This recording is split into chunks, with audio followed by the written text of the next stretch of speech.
So many of you can't make it to my shop in person, so I thought I'll give you a video tour. It's divided in 5 different compartments. So I'll do these short videos one at a time, each department. Today we'll start with the tree shop, since that's the beginning of a saddle.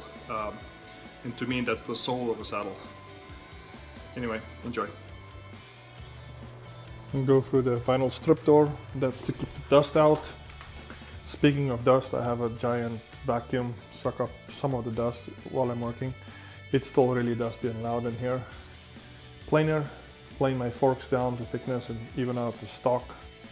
Jointer, square things up.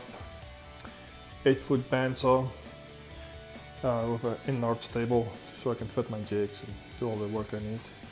Anyway, select my type of wood I want from the racks, depending on if I want a strong saddle, stronger wood, or lighter wood for a lady saddle perhaps.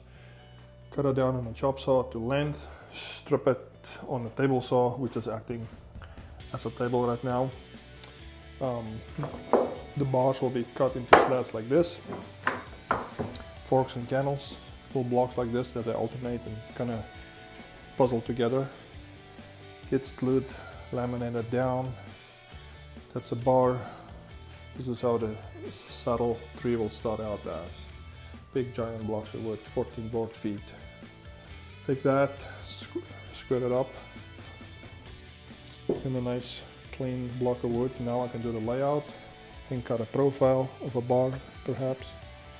And the way I put a profile into my jig on the bandsaw, cut my miter cuts, bring it over to the sander, 4 inches wide, 24 grit belt.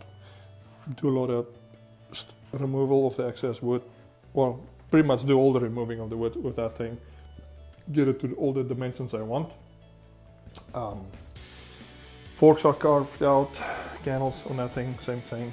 And then I can assemble the pieces. These are still in the rough, but you get the idea.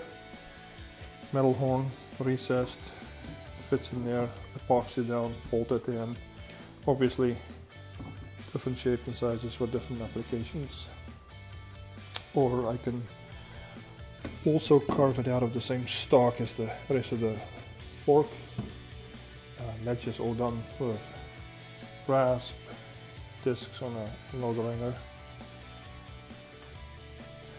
Once it's finished, it gets either covered with rawhide or a composite material, in this case epoxy resin with a fiber cloth.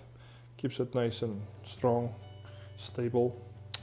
But yeah, this is where I create the soul of a saddle. The inside. The shop is not very big, but it's functional. Create one of a kind saddle trees. A lot of magic happens here. It still gets frustrating at some point times, but I won't be making saddles if I couldn't make my own trees.